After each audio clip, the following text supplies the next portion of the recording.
What is up, everybody? This is your boy AJTRIP, and I know some of you guys are wondering, hey, wait a minute, where this isn't That's a Shoot. No, it's not.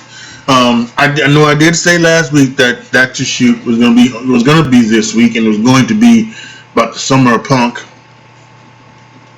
However, I forgot I have a doctor's appointment. So, so I decided what to do is hold off Summer Punk one more week, and let's talk about let's talk about it then. And what I would do in place of it is a top 10 list. That's right, a top 10 list of the greatest Summerslam matches of all time. We're gonna go down the list. We're counting from 10 to 1. Make sure you turn in tomorrow for my That's a Shoot predictions video, where I will be talking about both SummerSlam that Saturday night and NXT TakeOver 36 that's Sunday. So you're not going to want to miss that. This is being recorded on Wednesday. So if but those won't. I don't know why I said that. I don't know why I told you guys that. Well, I'm open book. What I was gonna do is I was gonna say that this is gonna be so. I was gonna say that if things changes, I will let you guys. I'll try to update you. But obviously, I'm recording. I'm not recording the That's a Shoot today. Right now, I'm recording the top 10 list. So the top 10, the That's a Shoot is gonna be done that Saturday morning. So I should have all the matches for TakeOver and the matches for SummerSlam should be defined after Friday night's SmackDown. I may have some thoughts on AEW Rampage, depending on what happens, on that show. So there'll be more talks about that as well. But right now, here we are. Let's get down to it. The top 10 SummerSlam matches of all time. Number 10. Kurt Angle versus Steve Austin, SummerSlam 2001. This was in the midst of the Invasion angle. Steve Austin, the month before, turned heel again against the WWF and went to the Alliance, the ECW-WCW Alliance, and it pissed off Kurt Angle, and he couldn't do it, and he brought Kurt Angle to another level. So he was the main attraction for the most part. The Rock decided to come back in kayfabe. He was suspended, but they brought him back. He was actually off doing a movie. And they brought back Kurt Angle. He was there to take on to bring back the WWF Championship to the WWF. Tremendous match. Kurt Angle got some color. This is one of those situations where he got his color actually. From Steve Austin. Steve Austin is the one that bladed him, because you can kind of see. I'm not sure exactly where it was, but Kurt Angle runs his head into the. Steve Austin rams Kurt Angle's head into the post, and I'm trying to remember. So I think Kurt Angle he tries first, and he doesn't get enough color. So when Steve Austin does it again, this time he takes it, and while Kurt Angle on the ground, he kind of blades him, which is such a dangerous thing. And I don't understand why. It was done. It was an old thing. That's how they would get color in the old days. They would kind of grab him in a headlock, put the thing with the gig in between the fingers. And they would, give him another, and then, in the midst of pounding him in the head, he would, take the thing and scratch it over the forehead, and then keep pounding it, and then it would seem like that he drew blood that way. But it's just, I don't know. I think, just take aspirin. Just take aspirin. Don't let other people get do the blading for you. Just to all you young wrestlers out there, just take aspirin before. And even the minor scrape should bleed like a sieve. So anyway, that's not the point. Get a little track there. They decided, and it continues on with the match. Kurt Angle kicks out of a couple stunners unbelievably. Steve Austin decides to hit WWF referees. I think 3 WWF referees come down and he hits them. The WCW ref comes out, Nick Patrick, and he calls for disqualification because Steve Austin is basically calling this a DQ. So I unlike some people, I don't take off for a DQ finish, a count off finish, or anything like some screwy finish, nothing like that, because that's a part of wrestling. That's what makes it's wrestling. Like some people would not give Shawn Michaels and Mankind from In Your House Mind Games in 1996 5 stars because it was a DQ finish. But that's a 5-star match without question, and not give it to it is just plain stupidity. But this here was not a 5-star match, but it was a very good match. One of the top 10 best of all time. That's why it's number 10. Kurt Angle, Steve Austin, SummerSlam 2001. Number 9, John Cena versus Daniel Bryan, SummerSlam 2013. Now this match is particularly known for its after effects. Daniel Bryan winning the WWE Championship. And then Randy Orton comes out with the briefcase, wants to cash it in. He decides not to, but then Triple H, who was a guest referee for the John Cena Daniel Bryan match, turns on Daniel Bryan, pedigrees him. Randy Orton comes in, cashes in, 1, 2, 3, new WWE champion, and we start with the Authority. That's how the Authority started in WWE. As for the match itself between Cena and Bryan, now I've never watched the match, in its entirety, and so when I was checking the matches, there were a few matches that I hadn't, I needed to remember. Right, I never saw John Cena versus Daniel Bryan. I never saw another match from the same SummerSlam that's coming up later on in the thing. I saw Benoit and Jericho, which is also coming up on this thing a little bit, from 2000, but I forgot it, so I had to go back and watch it again to make sure that it was worthy, and I think it is worthy. And actually, I was kind of thinking, and I'll let the cat out of the bag. Chris Jericho, Chris Benoit is number 8, and I was wondering, these last 3, Kurt Angle, Steve Austin, Chris Benoit, Chris Jericho, John Cena, Daniel Bryan, they all could be rearranged. I think they all could be rearranged. I think once you get from 7 to 1 it's the list. That's the list. These last 3 are what you can. It's just a personal preference, really, of what you may want, what you feel. So, but yeah, John Cena and Daniel Bryan was a great match. It, brought up a new star in Daniel Bryan. This for his WWE Championship, and it was one of the big things headed on to why Daniel Bryan had to be put into the WrestleMania match in 2014. Which again, I will continue to say was WWE should have done that. They shouldn't have done that. They shouldn't have catered to the fans in that way, because all that did is make the fans think that what they want should be gospel, and what they want is not. What they want is not what's best for business. This is business. They're trying to do what's best for business. Literally, it was just a phrase that they put out there on television, but that's what they're literally trying to do. Even now, with all the releases and everything. So, that's why WWE needs to stop listening to the fans.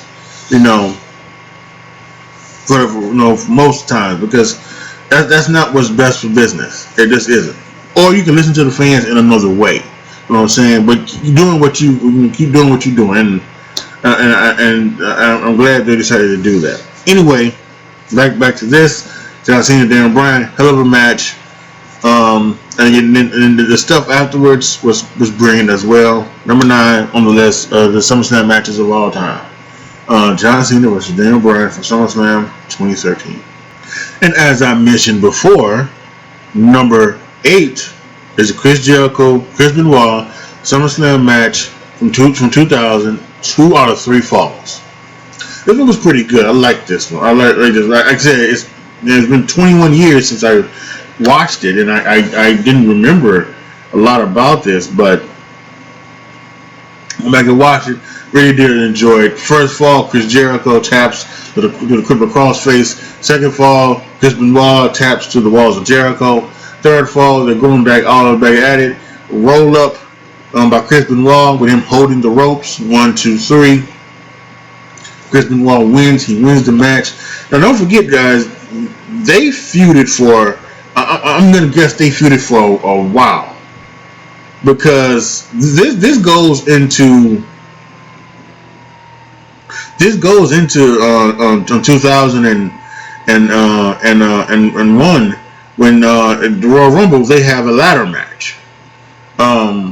Chris Benoit, Chris Jericho, they have a ladder match at the Royal Rumble 2001, which is absolutely insane to think about. So this was a big time feud between those guys, and then somehow they end up becoming friends and teaming later on that year, and they were doing that's when Austin turned heel, obviously, and everything like that. We just did the 20th anniversary of Austin and the invasion and things like that. So they was time feud, and it was something special. Good match, great match, worthy of the top 10 matches of all time at SummerSlam. It's number 8. Chris Jericho versus Chris Benoit, 2 out of 3 falls. Number 7, Brock Lesnar versus CM Punk, SummerSlam 2013, the best versus the beast. Again, I did not watch the SummerSlam of 2013, so I had to go back and I had to watch this. Someone who I trust in giving star ratings, it's Scott Keith, not anybody else. They have some strangely humongous biases that are just ridiculous. But Scott Keith, I trust when he star ratings. We disagree on some things, but most of the time I gotta say if he gives something a rating, it was probably that, something like that. And he gave Brock Lesnar CM Punk 5 stars. So I said, okay, well, listen, if he gives that 5 stars, then then it's gonna be a 5-star match. It should be on this top 10 list, and I gotta watch it and make sure. And when I watched it, I totally agree. This was an epic battle between these two. These two gave head. This is a Brock Lesnar we've been missing over the past couple years. The last couple years Brock Lesnar has, he's started to do the short matches, the 6, 7, 8 minute matches where it's just boom, boom, boom. It's F5 or spear or jackhammer or whatever and things like that. So he doesn't get paid by the hour. So he goes in and does his thing and then can go. And on one hand, I guess I understand why. Because he's got a thing that he likes to do, and he's got a thing that he wants to do, and that's good. But this match, this was about 30 minutes, man, and it was acceptable. It's incredible, and I think if he wanted to do that, he could do that now. Whether you put him, with Roman again, Bobby Lashley, which everybody wants to see, even some other guys. I think Brock Lesnar could only do another 30-minute match. It just depends on if he wants to or not. But this match was incredible. Brock Lesnar won. And what else I liked about this? This also wasn't a kind of modern day match where Punk, kicked out of everything and Brock Lesnar kicked out of everything. This was just a good hard hitting match. The F5 finished it. It finished Punk on a chair. 1, 2, 3. Brock Lesnar won. To me, that was good. So, number 7 on the list, the top 10 SummerSlam matches of all time. The Beast versus the Best. Lesnar versus Punk from 2013. Number 6, Davey Boy Smith versus Bret Hart, SummerSlam 1992. So this was for the Intercontinental Championship. This was brother versus brother-in-law. Davey Boy Smith married Bret Hart's sister, Diana Smith, and Um, Davey Boy has always had some problems, unfortunately, throughout his career, and so substance abuse was a big one. And apparently, according to Bret, he was cracked out of his mind. During this time, he didn't remember anything. So the fact that this match is as good as it is such a testament to Bret Hart. It really is. It's such a testament to Bret Hart. And Davey Boy just followed along. He did what he had to do.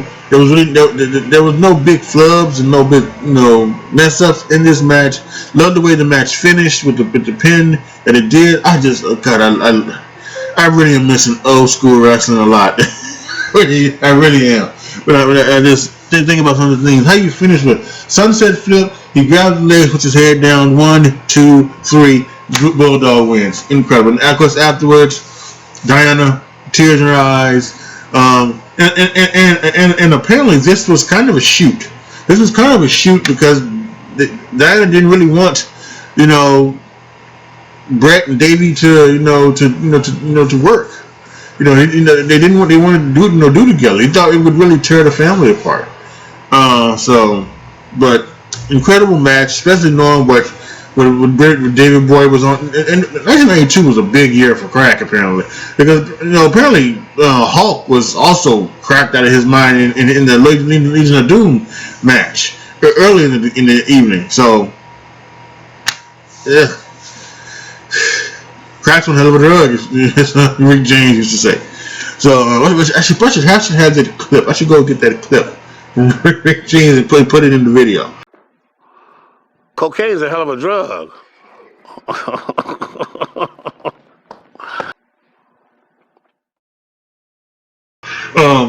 Anyway,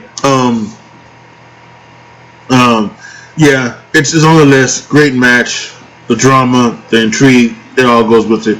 Davey Boy Smith versus Bret Hart, SummerSlam 1992. And as we talking about old school wrestling, we now hit number 5, a newer school match.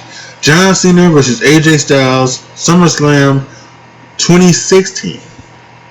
And while I raved over the last 2 matches on the list because of kind of the old school vibes of just the finisher, things like that.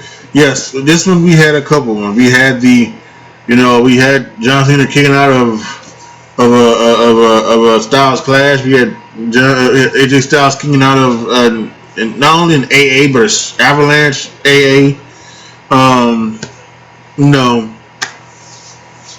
But that's a little bit of the new modern era style of wrestling, which is okay. It can be fun. This one was, and that's why this match is on here.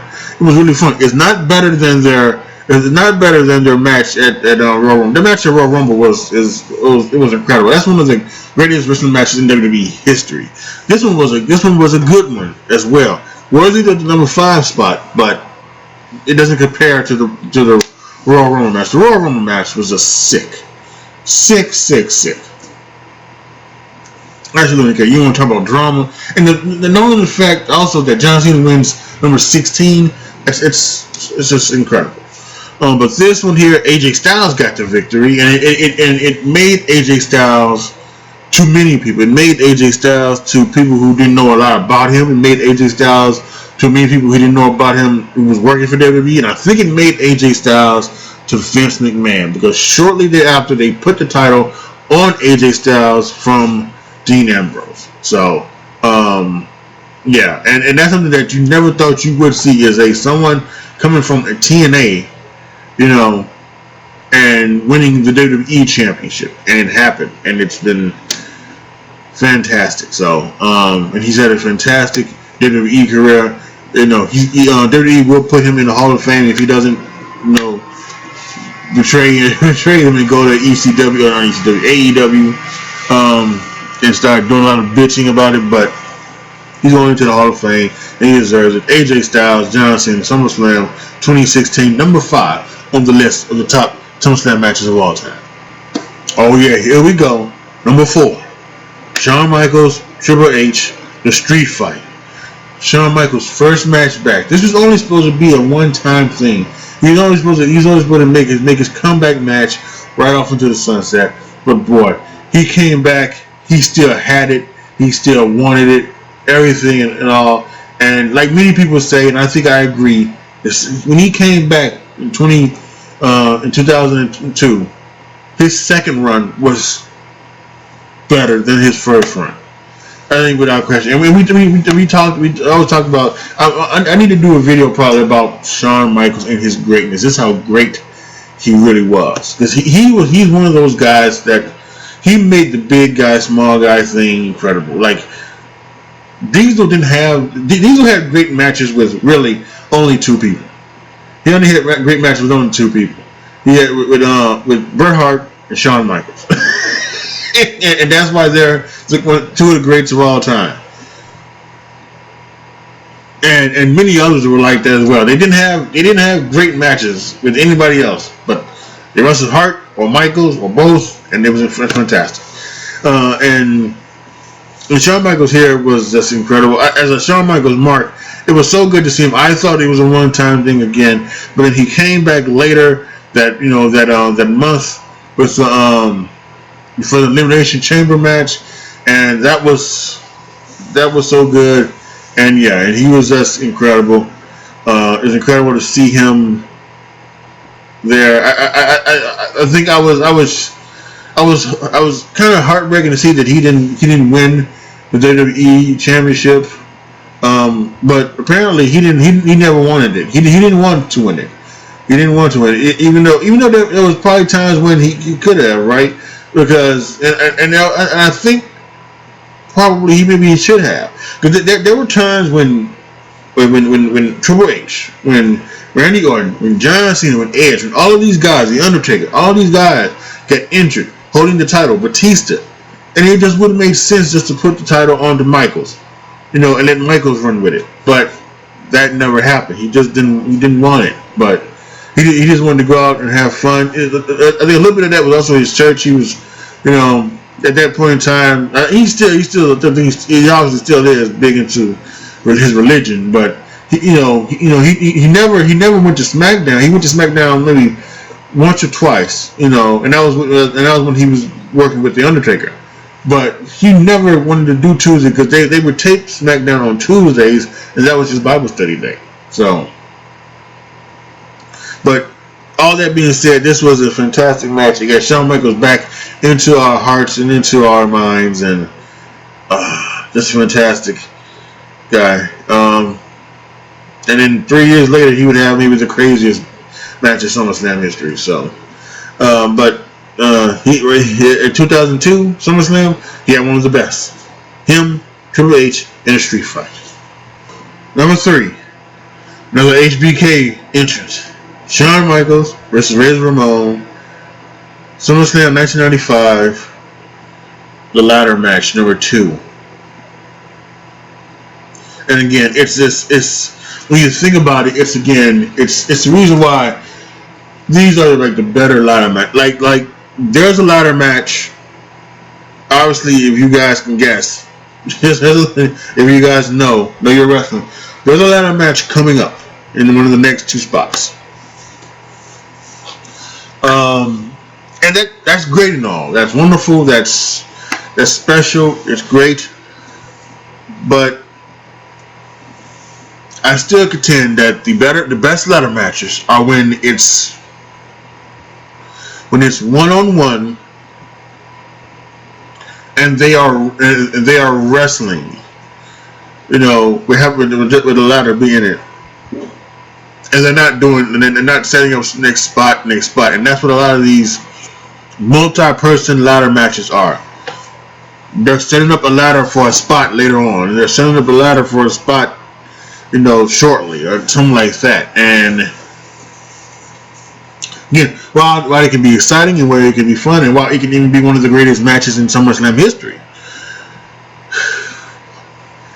it's just nothing like the one-on-one ladder matches where it's just them wrestling would happen to be a ladder, and they have to have the kind of ladder to win.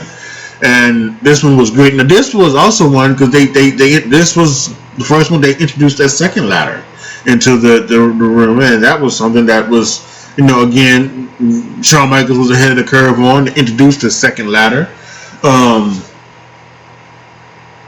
Unlike WrestleMania 10, both guys here were the baby face. Both guys here were baby faces. In WrestleMania 10, Michaels was the heel, Razor was the baby face, and Michaels was coming in here as the Intercontinental Champion here, and him and Razor had a fantastic show.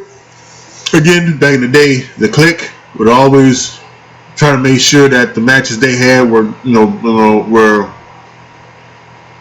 when they had the match together, they made sure they had better on the show, and they would overrun if needed to. WrestleMania 10 comes to mind with the first ladder match between these two, but it was incredible.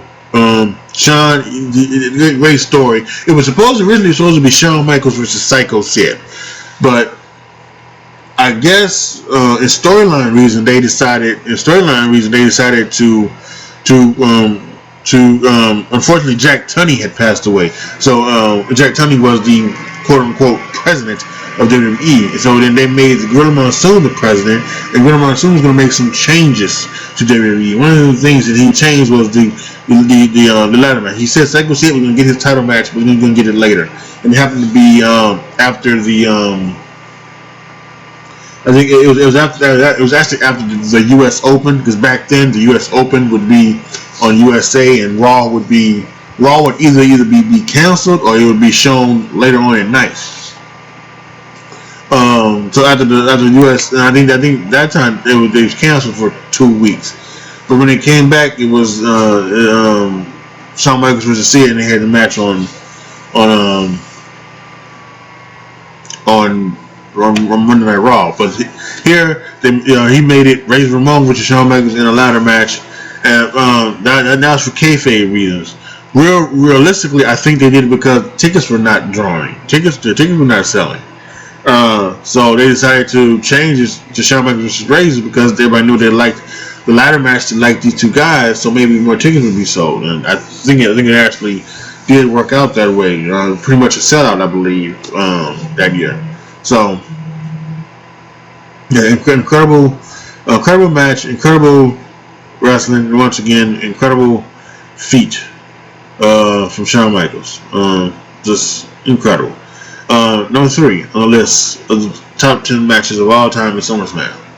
Shawn Michaels, Razor Ramon, ladder match, part 2. Number 2, TLC 1 from 2000. Edge and Christian, the Hardy Boys, the Dudley Boys. They're going to have to be on here, and here's why. I talked about one-on-one ladder matches and how I love that, but here's why Edge and Christian, the TLC 1 is ahead of the ladder match part 2 between Michaels and Razor, because even though my preference is the Shawn Michaels Razor Ramon type of ladder match, the best ladder match, the best match, the better match was TLC 1. It just was, and I think I can be okay with that. I can differentiate that. English, motherfucker, do you speak it? Whatever. I can speak. It can be a lot better than that. And it can be incredible. And it can be something that is, spectacular. And that's what this match was. The TLC 1 was incredible. And running the tables, running the ladders, running the chairs, it was fantastic. Truly, it was. And I've mentioned this before, but that's an era of tag team wrestling that we just won't see again in WWE. We just won't see again. And whether that's because Vince does not like tag team wrestling, or whether or not the people who are doing the tag team wrestling are just not as spectacular, as great as those three were, and the other ones around them as well. The APA, Too Cool, and many others at around that time who was in the tag team scene of the Attitude Era, the Road Dogs and New Age Outlaws and all those guys. Yeah, I mean it's just it's whatever for whatever reason we're just not going to see another era of tag team wrestling like that again in WWE, and that's a little bit of a shame. That's a little bit of a shame. But this was incredible. That's why we got the Peacock. You can go back and watch it over and over again, and something that is great to look over. It's the number 2 match in SummerSlam history. Edge and Christian, the Hardy Boys, the Dudley Boys, from SummerSlam 2000. Tables, ladders, and chairs. Oh my. And the number 1 match in the history of SummerSlam. Greatest match of all time. Bret Hart versus Owen Hart. SummerSlam 1994 in the steel cage. And this was incredible. I have fond memories about this one, and I do wonder if my bias comes in a little bit to this one, because this one at SummerSlam 94, SummerSlam 94 means so much to me for myriad reasons. One, this was in Chicago. It was the first event in the history of the United Center. It was SummerSlam 1994. This was the 4th event. This was the 4th event that I had ordered on pay-per-view. The 4th event that I had ordered, and I had a lot of my friends over to watch, and we all watched SummerSlam together. It was incredible, and it was fun, and it was it was fantastic, and it was such a wonderful thing. And then the matches on the card, I had fond matches of all of them, even the Jeff Jarrett and Mabel match. I'm the only one who must like Undertaker versus Undertaker too. I thought that was incredible. And then Hart and Owen, Bret and Owen, because they're both Hart. Bret and Owen was just incredible. It's a match of the ages. A lot of good stuff. They just had a fantastic film, and it was so great. And then they did the spot where they both climbing down. Owen gets his leg stuck, and because it was the big blue cage at the time. He gets his leg stuck. He hanging upside down. Bret jumps down. He's the victor. He retains the title. And afterwards, Neidhart jumps. Everybody, the Bulldog is in there ringside. He clotheslines the Bulldog. Him and Xavier had turned heel on Bret, the King of the Ring early in the year, and him and Owen took Bret into the cage and they started beating up on him and everything like that. And everybody was trying to cut, and they were just all the Hearts trying to get into the cage and try to help Bret, and it's just a surreal moment, and it's truly epic. Once again, these, they had great chemistry. Both guys were just fantastic workers, and God, they never had a bad match. They never had a bad match.